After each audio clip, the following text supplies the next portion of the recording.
आज के वीडियो में हम बात करने वाले हैं बल्की यूट्रस के बारे में। तो बल्की यूट्रस देखिए, हिंदी में इसका अर्थ होता है जो आपका बच्चेदानी है वो नॉर्मल साइज से बड़ा हो जाना।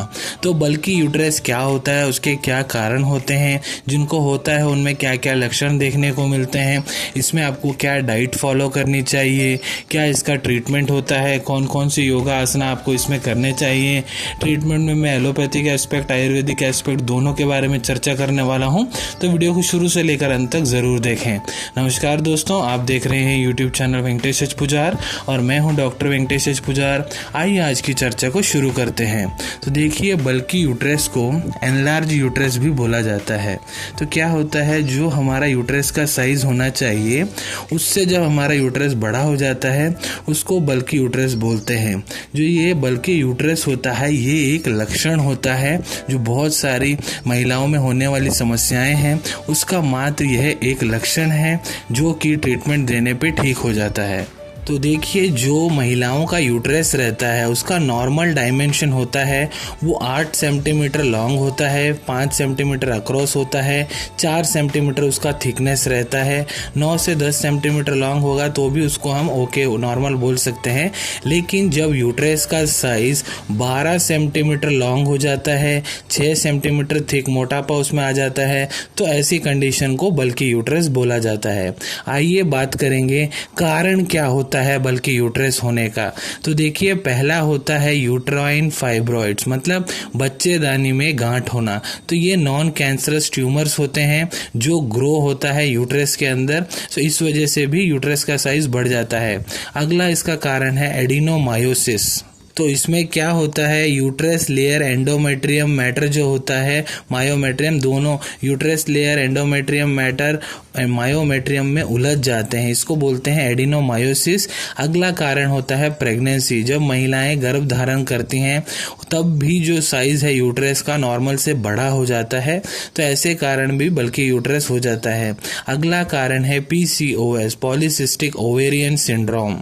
इसमें क्या होता है, जो एंडोमेट्रियम टिश्यू रहता है वो यूट्राइन वॉल के अंदर ही ग्रो करना स्टार्ट कर देता है, इसको PCOS बोलते हैं।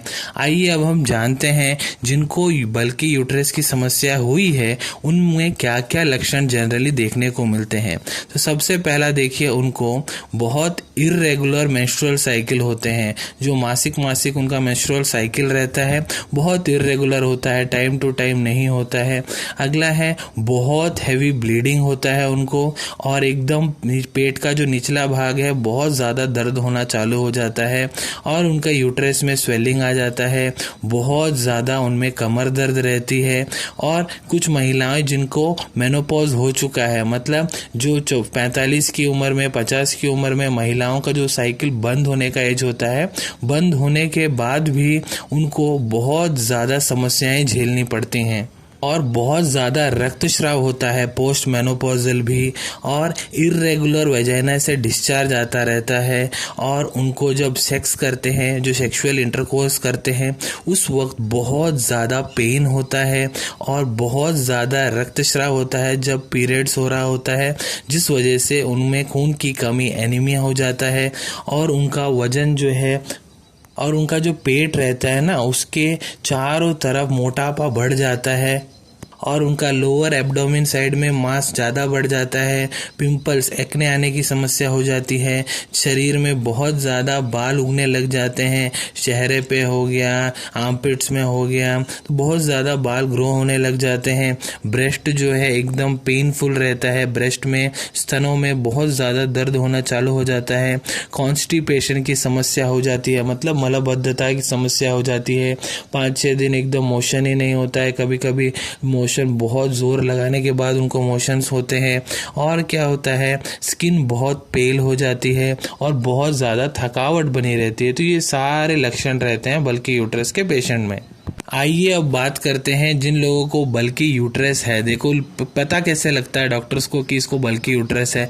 सबसे पहले तो क्लिनिकली एग्जामिनेशन करते हैं, उसके बाद डायग्नोस्टिक टेस्ट करते हैं जो कि है अल्ट्रासाउंड। आपके पेट का अल्ट्रासाउंड किया जाता है या फिर सीटी स्कैन या फिर एमआरआई स्कैन किया जाता है एब्डोमेन पेल्विस रीजन का। जनरली तो यूएसजी ही करते हैं, उसमें ही ऑलमोस्ट अल्ट्रासोनोग्राफी में ही पता लग जाता है। आइए अब हम बात करते हैं एलोपैथिक ट्रीटमेंट अप्रोच क्या रहता है बल्कि यूट्रस के लिए।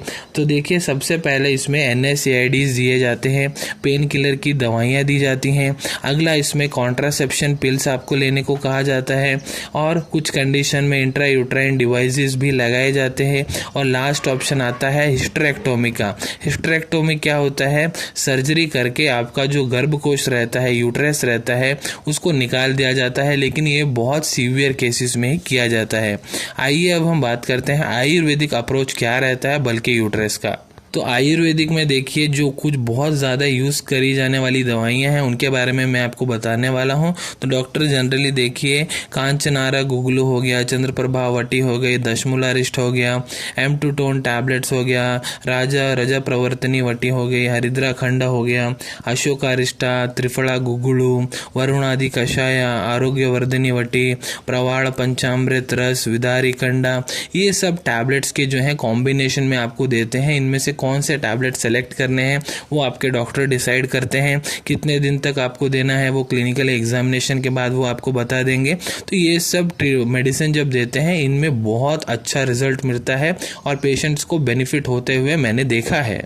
आइए अब हम बात करते हैं जिन लोगों को बल्कि यूट्रस की समस्या है उन लोगों को कौन से योगाज और आसनास करने चाहिए जिससे कि यूट्रस का साइज है वापस नॉर्मल हो सके। तो सबसे पहला देखिए है बद्ध कोणा आसना। तो ये आसना आपको करना है। अगला है हनुमान आसना, उसके बाद आता है पश्चिमोत्थानासना, अगला है हाल आसना, उसके बाद आता है सेतु बंध आसना, लास्ट जो है कपाल भाटी प्राणायाम। कपाल भाटी के बारे में तो आपने सुना ही होगा, जो हमारे योग गुरु बाबा रामदेव जी कराते रहते हैं। तो ये सब जो एक्सरसाइज हैं, योगाज हैं, आसनाज हैं, महिलाओं को डेली करना है। आधे घंटे के लिए, 1 घंटे के लिए डेली जब आप इसका प्रैक्टिस करते हैं तो आपका यूट्रस का साइज जो है वापस से रीगेन होता है, वो श्रिंक होना स्टार्ट हो जाता है। तो लेकिन ऐसा नहीं है एक दिन करके आप फिर 10 दिन छोड़ेंगे, फिर 11वें दिन करेंगे, तो ऐसे में आपको अच्छे रिजल्ट्स देखने को नहीं मिलने वाले हैं। आइए अब हम बात करेंगे कि आपको कौन कौन सी डाइट फॉलो करनी चाहिए जब आपको बल्कि यूट्रस की समस्या है। तो देखिए महिलाओं को बहुत अच्छा फाइबर रिच फूड खाना चाहिए, हरी सब्जियां खानी चाहिए, फल खाने चाहिए, डायरी प्रोडक्ट्स हो गया, दूध हो गया, दही हो गया, इन सब चीज़ को खाना चाहिए। और जो नट्स और सीड्स रहते हैं तो उनको खाना चाहिए। अब हम बात करेंगे कौन से डॉक्टर को आपको कंसल्ट करना चाहिए जब आपको बल्कि यूट्रस की समस्या रहती है। तो सबसे पहले देखिए आप आपके फैमिली डॉक्टर से मिल सकते हैं क्योंकि वो आपको बहुत अच्छे से जानते हैं, आप उनको बहुत अच्छे से जानते हैं, तो आप उनसे खुल के बात कर पाएंगे। तो फैमिली डॉक्टर ऑलमोस्ट आपका ट्रीटमेंट कर सकते हैं। यदि उनसे नहीं होता है तो वो आगे किसी सीनियर डॉक्टर को रेफर कर देते हैं। अगला कंडीशन है किसको कंसल्ट करना है, वो होते हैं गायनेकोलॉजिस्ट डॉक्टर। जो गायनेकोलॉजिस्ट डॉक्टर हैं देखिए वो आयुर्वेद में रहते हैं, स्त्री प्रसूति विशेषज्ञ बोल के, या फिर एलोपैथी में भी डॉक्टर रहते हैं, उनको गायनिक एंड ऑब्स्ट्रेक्टिक डॉक्टर बोला जाता है। तो आप इन दोनों में से किसी से भी कंसल्ट कर सकते हैं।